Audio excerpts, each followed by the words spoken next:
तारीख थी 22 जनवरी 2022। हरियाणा के सोनीपत जिले के गन्नौर थाने में एक 22 साल की लड़की की गुमशुदगी की रिपोर्ट दर्ज करवाई जाती है।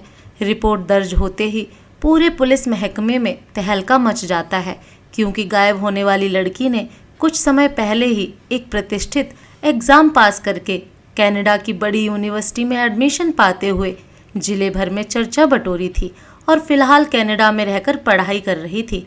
वो लड़की हाल ही में वापस हरियाणा आई थी। केस दर्ज होने के बाद मामले की जांच के लिए केस क्राइम ब्रांच को सौंप दिया जाता है। महीनों तक जांच चलती रहती है, लेकिन पुलिस के हाथ खाली ही रहते हैं। मगर 9 महीने बाद एक ऐसी सच्चाई से पर्दा उठता है जिसे सुनकर हर किसी के होश उड़ जाते हैं। इस लड़की को प्यार हुआ था, मगर प्यार में उसे धोखा मिला और इस धोखे की इतनी बड़ी कीमत उसे चुकानी पड़ी कि किसी ने कल्पना भी नहीं की थी। पूरी कहानी सुनकर आप भी चौंक जाएंगे और शायद आप भी प्यार करने से पहले 10 बार सोचेंगे। इस घटना को अंजाम देने के पीछे की वजह बहुत ही अजीब थी। तो आखिर क्या है इस घटना की पूरी कहानी? लड़की के साथ क्या कुछ हुआ था और घटना के पीछे की क्या वजह थी? चलिए जानते हैं सब कुछ डिटेल में इस वीडियो में। आप खुद को और अपनों को भी सुरक्षित रख पाएं, इसलिए भी इस केस के बारे में जानना बहुत ज़रूरी है। तो चलिए कहानी शुरू करते हैं। दोस्तों, हम हरियाणा के मशहूर मोनिका केस की बात कर रहे हैं। 22 साल की मोनिका हरियाणा के रोहतक जिले के गांव की रहने वाली थी। बचपन से ही मोनिका पढ़ने में काफ़ी तेज थी, इसलिए परिवार वाले इसे बहुत आगे तक पढ़ाने का फैसला करते हैं। मोनिका भी उनकी उम्मीदों पर खरी उतरती है और लगातार पढ़ाई में बेहतर करती रहती है। एक समय बाद मोनिका कनाडा की एक यूनिवर्सिटी से पढ़ाई करने का फैसला करती है। परिवार वाले भी मोनिका के इस फैसले में उसका साथ देते हैं, मगर समस्या यह थी कि कनाडा जाने से पहले मोनिका को एक एग्ज़ाम क्लियर करना था। इसी एग्ज़ाम की तैयारी के लिए मोनिका अब अपने घर को छोड़कर हरियाणा के सोनीपत जिले के गन्नौर में रहने वाली अपनी मौसी के पास आ जाती है। मौसी के पास आने के पीछे का कारण था कि यहाँ रहकर मोनिका अच्छे से पढ़ाई कर सके।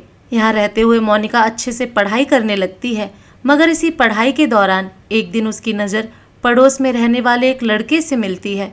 एक दिन से 2 दिन होते होते आए दिन अब उस लड़के और मोनिका की आंखें चार होने लगती हैं और देखते ही देखते दोनों एक दूसरे को दिल ही दिल पसंद करने लगते हैं।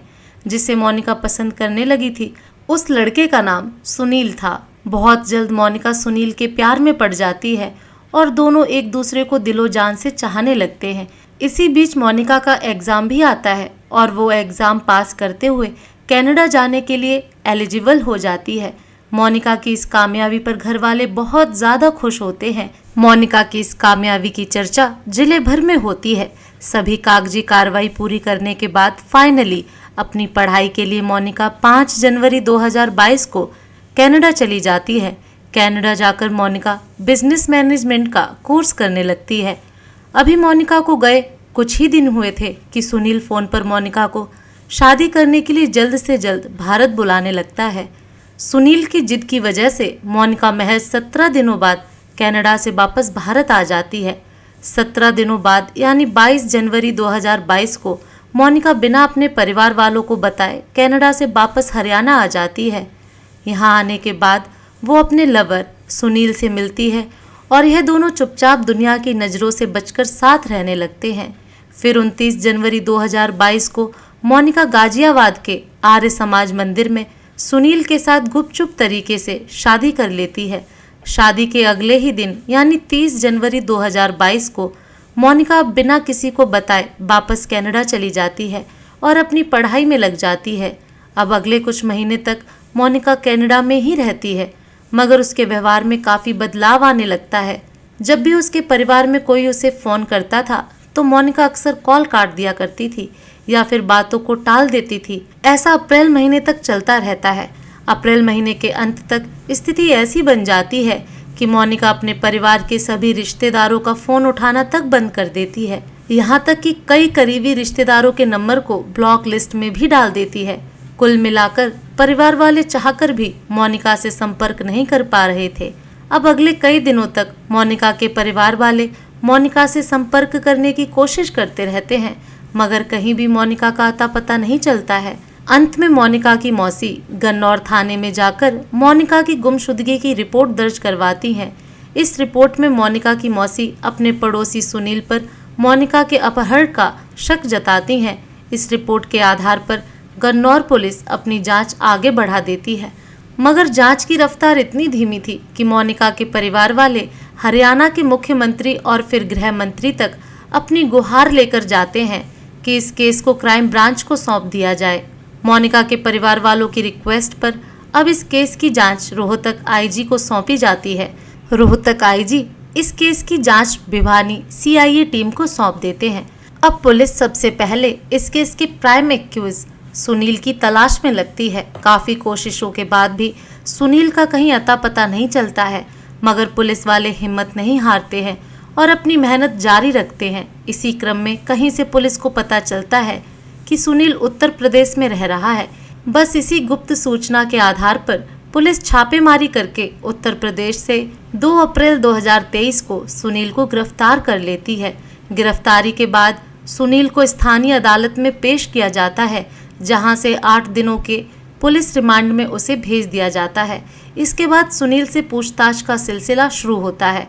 शुरू में सुनील पुलिस के सभी आरोपों को निराधार बताता है और खुद को बेगुनाह बताते हुए कहता है कि मोनिका के परिवार वाले उसे फंसा रहे हैं, मगर पुलिस सुनील की मीठी बातों में आने की बजाय अपने अंदाज में पूछताछ शुरू करती है।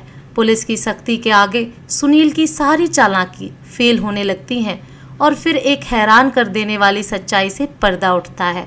सुनील बताता है कि मोनिका से उसकी पहली मुलाकात तब हुई थी जब मोनिका अपनी मौसी के यहाँ पढ़ने के लिए आई थी। तब सुनील मोनिका की मौसी के यहाँ से दूध लेने आया जाया करता था। मोनिका की मौसी मोनिका की मुलाकात सुनील से करवाती हैं और दोनों एक दूसरे को भाई बहन मानने लगते हैं। यहाँ तक कि रक्षाबंधन के मौके पर मोनिका सुनील को राखी भी बांधती है, मगर दोनों राखी की कसम को लंबे समय तक निभा नहीं पाते हैं और पवित्र रिश्ते को दागदार करते हुए एक दूसरे के प्रेम में पड़ जाते हैं और चुपचाप शादी करने तक का फैसला कर लेते हैं। सुनील पुलिस पूछताछ में खुलासा करता है कि मोनिका से शादी करने के 4 महीने बाद यानी अप्रैल महीने में एक बार फिर से उसे जबरदस्ती कनाडा से बुला लेता है और साथ में ही रहने लगता है। इस बात की जानकारी मोनिका अपने परिवार वालों को नहीं देती है। यही वजह थी कि मोनिका ने अपने परिवार वालों से फ़ोन पर बात करना अवॉइड करना शुरू कर दिया था और कई करीबी रिश्तेदारों को ब्लॉक भी कर दिया था। सुनील के खुलासे के मुताबिक सुनील और मोनिका दुनिया की नज़रों से बचकर अगले कई महीनों तक साथ रहते हैं और समय समय पर ठिकाना बदलते रहते हैं। शुरू में तो इन दोनों में बहुत ज़्यादा प्यार रहता है, मगर समय के साथ रिश्तों में कड़वाहट शुरू होने लगती है और यह कड़वाहट इतनी बढ़ जाती है कि अब हर पल इन दोनों में झगड़े होने लगते हैं। इन्हीं झगड़ों के बीच किसी तरह दोनों साथ रह रहे थे, मगर 29 जून 2022 को जब सुनील मोनिका को लेकर अपनी गाड़ी से झंझारा स्थित फार्म हाउस की तरफ जा रहा था, तभी कार में ही इन दोनों की इतनी ज़्यादा अनबन हो जाती है कि सुनील कार में रखा अपना पिस्टल निकालता है और एक सुनसान जगह पर गाड़ी खड़ी करने के बाद 2 गोलियां मोनिका की खोपड़ी में मार देता है। सुनील के बयान के अनुसार गोली मारने के बाद वह लाश को अपनी कार की डिग्गी में डालता है और उसे अच्छे से कवर कर देता है। सुनील को समझ नहीं आ रहा था कि इस लाश को कहाँ ठिकाने लगाया जाए, इसलिए वो अगला कदम उठाने से पहले लाश को इसी तरह कार में छुपाकर अपने फार्म हाउस चला जाता है और कार को पार्किंग में खड़ी करने के बाद अच्छे से उसे कवर कर देता है। वो लाश को ठिकाने लगाने की प्लानिंग पर काम करने लगता है। इसी दौरान उसे ख्याल आता है कि क्यों ना लाश को इसी फार्म हाउस में दफना दिया जाए।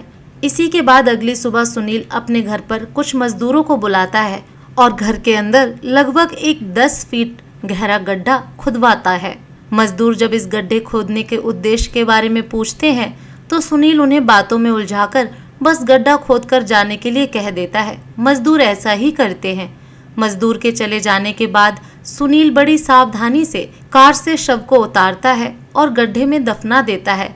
सुनील ने इस अपराध को इतनी सफाई से अंजाम दिया था कि किसी को उसके गुनाह की भनक तक नहीं लगती है और वह अगले कई महीनों तक अपनी जिंदगी जीता रहता है। सुनील के इस खुलासे से सभी हैरान रह जाते हैं और फिर उसी के निशानदेही पर भिवानी क्राइम ब्रांच की टीम सुनील के फार्म हाउस पर छापा मारती है और मजदूरों की मदद से गड्ढा खुदवाया जाता है। लगभग 10 फीट की खुदाई के बाद पुलिस मोनिका के कंकाल को बरामद भी कर लेती है। उस कंकाल को फॉरेंसिक लैब में जांच के लिए भेज दिया जाता है। पुलिस जांच में एक और हैरान कर देने वाला खुलासा यह होता है कि 22 साल की मोनिका जो 37 साल के सुनील के प्यार में पागल हुई पड़ी थी, वो सुनील पहले से ही शादीशुदा था। उसके 2 बच्चे भी थे। सुनील के खुलासे के बाद उसे जेल भेज दिया जाता है, जबकि पुलिस और पुख्ता सबूत जुटाने में लग जाती है। इसी क्रम में कुछ महीनों की मेहनत के बाद सुनील की निशानदेही पर वो पिस्टल भी बरामद कर लेती है, जिसका इस्तेमाल मोनिका की हत्या में किया गया था। इतना ही नहीं, फॉरेंसिक लैब की जांच में खुलासा होता है कि उसी पिस्तौल से चली गोली अभी भी मोनिका की खोपड़ी में फंसी हुई थी। अब लोगों के जहन में एक सवाल आने लगता है कि जब सुनील मोनिका से इतना प्यार करता था, तो आखिर ऐसी क्या बात हो गई कि सुनील ने मोनिका की जान ले ली। पुलिस भी मर्डर के मोटिव का पता लगाने के लिए सुनील से मोनिका की हत्या के पीछे का कारण जानने की कोशिश करती है। इस पर सुनील खुलासा करते हुए कहता है कि दरअसल वो अपनी शादीशुदा जिंदगी से खुश नहीं था, इसलिए वो किसी भी हाल में कनाडा जाना चाहता था, मगर काफ़ी कोशिशों के बावजूद कनाडा जाने का रास्ता उसे नज़र नहीं आ रहा था। इत्तेफाक से इसी दौरान उसकी दोस्ती मोनिका से होती है। जब सुनील को पता चलता है कि मोनिका पढ़ाई के सिलसिले में कनाडा जाना चाहती है, तो जानबूझकर सुनील मोनिका से और नज़दीकियां बढ़ाने लगता है और इस जुगाड़ में लग जाता है कि जैसे ही मोनिका कनाडा जाएगी, वो भी उसके साथ कनाडा चला जाएगा। इसलिए मोनिका के कनाडा जाते ही सुनील फिर से उसे भारत बुलाता है और उससे शादी करता है। वो अपनी शादी को बाकायदा कोर्ट में रजिस्टर भी करवाता है, जो कि मोनिका को कनाडा का परमानेंट वीज़ा नहीं मिलता है। इस कारण एक समय बाद सुनील को उसका अपना कनाडा जाने वाला प्लान फेल होता हुआ नजर आने लगता है। इसके अलावा शादी के बाद जब दोबारा मोनिका कनाडा से भारत वापस आती है, तो वो वापस कनाडा जाने से मना करने लगती है। इस कारण सुनील को डर सताने लगता है कि अगर मोनिका वापस कनाडा नहीं गई तो उसका राज सबके सामने आ जाएगा और उसके कनाडा जाने के सपने पर भी पानी फिर जाएगा। बस इसी के बाद दोनों में अनबन बढ़ने लगती है। सुनील अक्सर मोनिका से कनाडा वापस जाने की जिद करता था, जबकि मोनिका किसी भी हाल में भारत में ही सुनील के साथ रहने की जिद करती थी। बस इसी बात पर इन दोनों के रिश्ते बिगड़ने लगे और यहाँ तक बिगड़ गए कि एक दिन तैश में आकर सुनील ने मोनिका की गोली मारकर हत्या कर दी और लाश को दबा दिया। सुनील अपने इस गुनाह को छुपाने की जी तोड़ कोशिश करता है, मगर वो लंबे समय तक ऐसा नहीं कर पाता और फाइनली 9 महीने बाद उसके गुनाह से पर्दा उठ ही जाता है। फिलहाल केस की स्थिति के बारे में बात करें तो सुनील पर मोनिका के मर्डर के अलावा सबूत मिटाने और धोखाधड़ी के भी मामले चलाए जा रहे हैं। हैरानी की बात तो यह है कि सुनील पर पहले से भी हरियाणा के अलग अलग थानों में कई आपराधिक मामले दर्ज थे, मगर अब तक उस पर कोई कार्रवाई नहीं हुई थी। फिलहाल सुनील जेल में बंद सजा के ऐलान का इंतजार कर रहा है। इस मामले में मोनिका के परिवार वालों ने 7 अन्य लोगों पर भी मोनिका की हत्या की साजिश में शामिल होने के आरोप लगाए हैं। फिलहाल पुलिस उन आरोपों की भी जांच कर रही है। इसके अलावा मामले में पुख्ता सबूत भी जुटाए जा रहे हैं ताकि अपराधियों को कड़ी सजा मिल सके। वैसे तो ये अदालत तय करेगी कि सुनील को उसके किए की क्या सजा मिले। फिर भी आपके अनुसार आरोप सिद्ध होने पर सुनील को क्या सजा मिलनी चाहिए, कमेंट बॉक्स में ज़रूर बताएं। क्राइम की दुनिया से जुड़ी ऐसी ही दिल दहला देने वाली कहानियों के लिए हमारे साथ लगातार जुड़े रहें। धन्यवाद।